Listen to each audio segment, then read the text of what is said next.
Here's a fun way to lose control of the most powerful job in money. You spend a year telling everyone that interest rates are too high, you handpick a brand new Federal Reserve chair. You practically promise the country that cheap money is coming back. And then, 3 weeks after your guy is sworn in, inflation rips to a 3-year high, and he walks into his first meeting looking less like a rate cutter and more like a man holding a fire extinguisher. That's exactly where Donald Trump is right now. He picked a Fed chair to cut rates, and it backfired. By the end of this, you'll see why the most powerful man in the world and the most powerful man in money are about to land on opposite sides of the same number, and why that number is sitting in your monthly budget. Quick background, because it's the whole joke. The new Fed chair is Kevin Warsh, sworn in on May 22nd, the 17th person to ever run the place. And Warsh has a reputation, a very specific one. He is a hawk. In Fed language, a hawk is the guy who lies awake worrying about inflation, who would rather the economy run a little cold than let prices run a little hot. He's been warning about loose money for years. So naturally, Trump, a man who has never met an interest rate he didn't want lower, picked him to cut rates.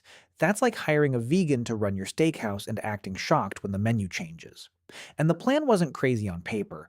Trump wanted cheaper money. Cheaper money makes everything feel good. Smaller mortgage payments, cheaper car loans, a stock market floating on helium. Politicians love rate cuts the way toddlers love sugar. The high is immediate, and the crash is somebody else's problem. So Trump spent months banging the same drum. Rates too high, cut them now. There was just one variable he forgot to pick: reality. In May, inflation came in at 4.2% over the year. That's not a rounding error. That's the highest in 3 years.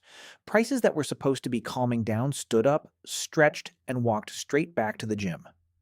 And the biggest culprit was energy. Gas, fuel, the stuff baked into the price of everything else, which alone accounted for over 60% of the monthly jump. So now the new Fed chair has a problem. The boss wants cuts. The data is screaming the exact opposite. Here's why that's a trap, and not just an awkward Thanksgiving. The Fed has basically one tool that matters: interest rates. When inflation runs hot, you raise rates to cool the economy down.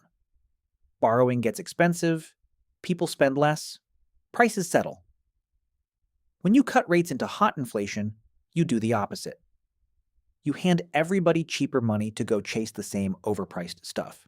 It's like seeing a grease fire and deciding what it really needs is a generous splash of cooking oil. Warsh knows this.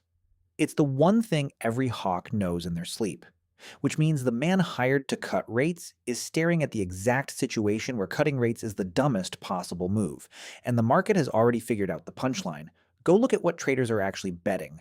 The odds of a rate cut this year? Basically zero. Gone. The futures market, millions of people with real money on the line, now puts the chance of at least one rate hike by December at 57%. Read that again. We didn't go from cuts to no cuts. We went from cuts to the next move might be up. That's not a small miss, that's ordering a wedding cake and being handed a parking ticket. So how is the man who started all of this handling it? Gracefully, obviously.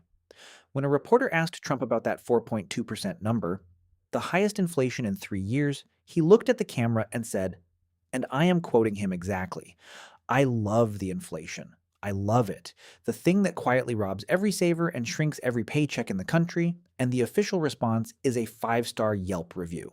This is the same energy as standing in a flooding basement insisting you've always wanted a pool. Now, why should you care about a man you'll never meet sweating in a beige conference room? Because that promised rate cut had your name on it.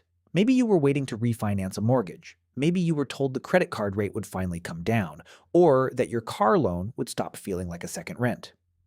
Maybe you bought stocks at all-time highs because everyone knew cheap money was coming to bail it all out. That entire plan was built on a rate cut that, right now, is not coming. It didn't get delayed. It might be going the other direction. And here's the part that should genuinely worry you, separate from your wallet. The Fed is supposed to be independent, boring, technocratic, deliberately walled off from whoever's in the White House. The whole point is that the people printing the money aren't taking orders from the people trying to get reelected. But when a president openly picks a chair to deliver one specific outcome and then publicly announces he loves the very thing that chair exists to fight, you've turned a thermostat into a tug of war. If Warsh holds, or hikes, he defies the man who handed him the job. If he cuts to please Trump, he torches his own credibility and maybe the dollars. There is no version of this where he just quietly does his job. And don't mistake hiking for the hero ending either. Raising rates into a slowing economy is its own kind of pain. Pricier mortgages, harder loans for small businesses, and a stock market that suddenly has to justify its valuations without the helium. Warsh isn't choosing between a good option and a bad one. He's choosing which group gets hurt. Cut and savers and the dollar eat it. Hike and borrowers and the stock market eat it. The only thing truly off the menu is the painless cut everyone was promised. Now let me steelman the people who set this up, because I'm not here to pretend it's cartoon villainy. Warsh might genuinely be the right person for an inflation problem. A real hawk is exactly who you want when prices are running hot, even if he's not who his boss thought he ordered. And Trump's instinct a year ago that rates were too high wasn't insane. Rates were high, and a careful, gradual cut in a calm economy is a perfectly normal thing to want. The mistake wasn't wanting cheaper money. The mistake was assuming you could schedule it, that you could pick a date, pick a guy, and command inflation to sit down and behave. Inflation doesn't read the org chart, because that's the lesson hiding underneath all of this, and it's bigger than one president or one Fed chair. Nobody, not the president, not Wall Street, not the most powerful central bank on earth, actually controls the economy.